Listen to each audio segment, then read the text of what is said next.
Hello दोस्तों, आप लोग कैसे हैं। आज हम देखेंगे आर डी शर्मा के बुक से एक्सरसाइज 3.4 पार्ट टू इसलिए कह रहे हैं हम कि बुक में एक्सरसाइज 3.4 को 2 बार दे दिया गया है, तो हम लोग नेक्स्ट वाले की बात कर रहे हैं। क्लास 10th का है ये।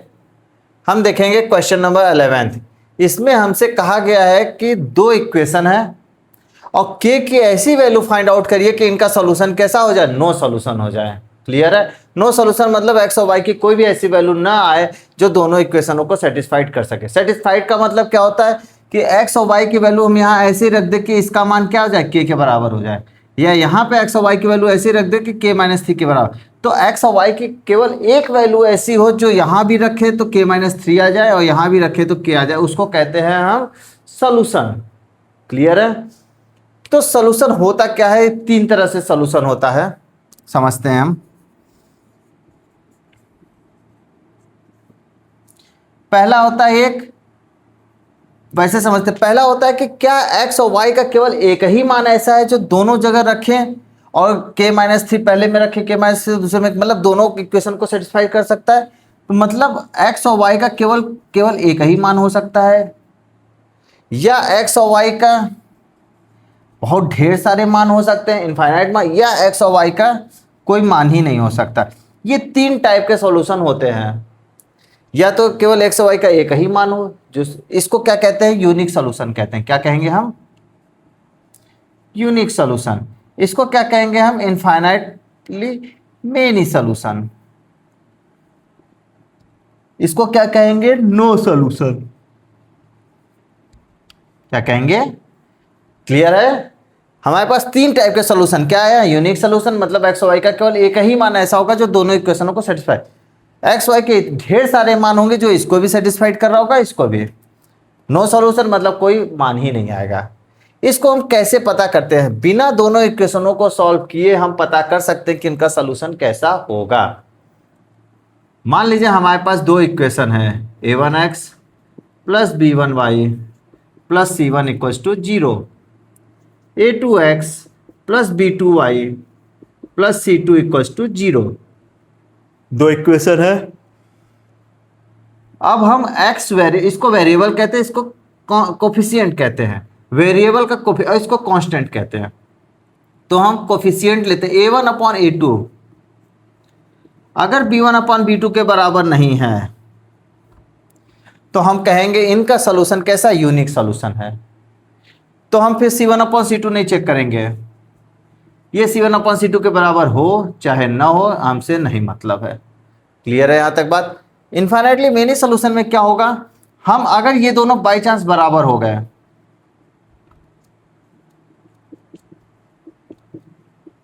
अगर बाई चांस बराबर हो गए तो फिर उस केस में हमें देखना पड़ेगा क्या ये c1/c2 के बराबर है और क्या ये c1/c2 के बराबर नहीं है। क्लियर है। अगर ये c1/c2 के बराबर है, अगर ये c1/c2 के बराबर है तो इनफाइनाइटली मेनी सोल्यूशन हो जाएगा। अगर ये c1/c2 के बराबर नहीं है तो नो सोल्यूशन हो जाएगा।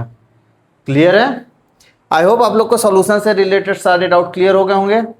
अब हम बढ़ते हैं क्वेश्चन की तरफ कि एक्चुअल में क्वेश्चन कह क्या रहा है। हमारा नो सोल्यूशन पे ही बात होना है।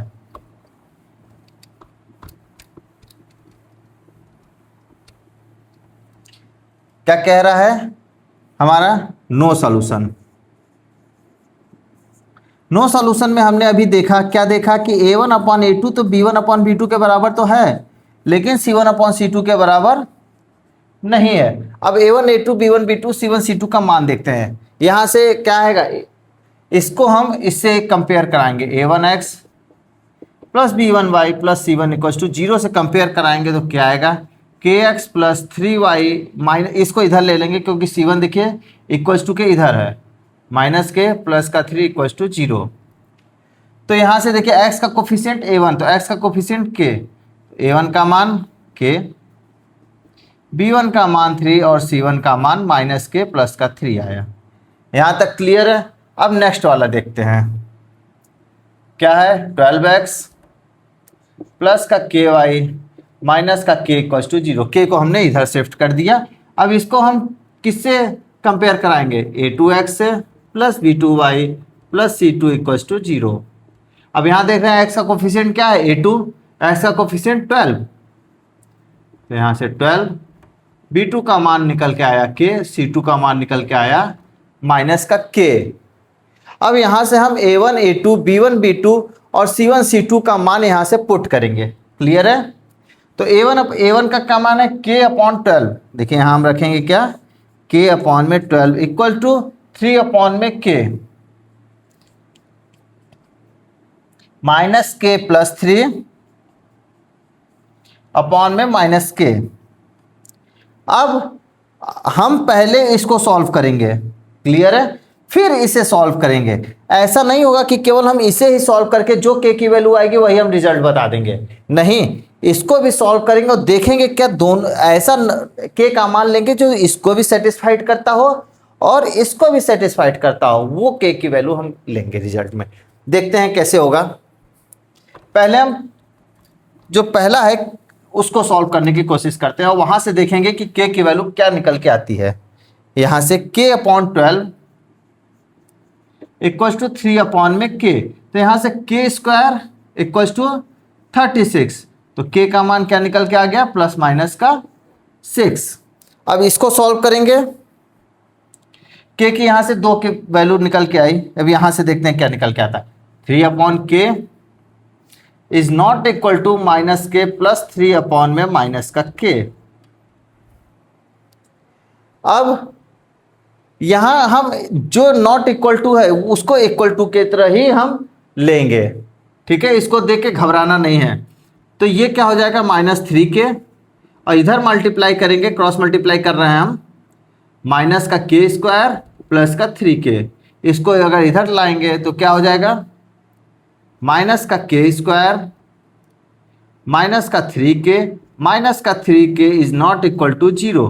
तो यहाँ से प्लस हो जाएगा, सॉरी, ये आएगा इधर प्लस हो जाएगा, ये प्लस है तो इधर आएगा माइनस हो जाएगा। तो k स्क्वायर माइनस का 6k is not equal to 0। तो k कॉमन लिए तो यहाँ से क्या आया बच्चों, k minus 6 is not equal to 0। तो यहाँ से देखिए k की 2 वैल्यू फाइंड होगी। एक k को पहले हम चेक करेंगे, k is not equal to 0, और फिर इसको देखेंगे k minus 6 is not equal to 0, k is not equal to 6। तो यहां से k की 2 वैल्यू निकल के आई, क्या 0 और 6। तो हमारे पास फाइनली k की 4 वैल्यू निकल के आई। k की कितनी वैल्यू निकल के आई 4।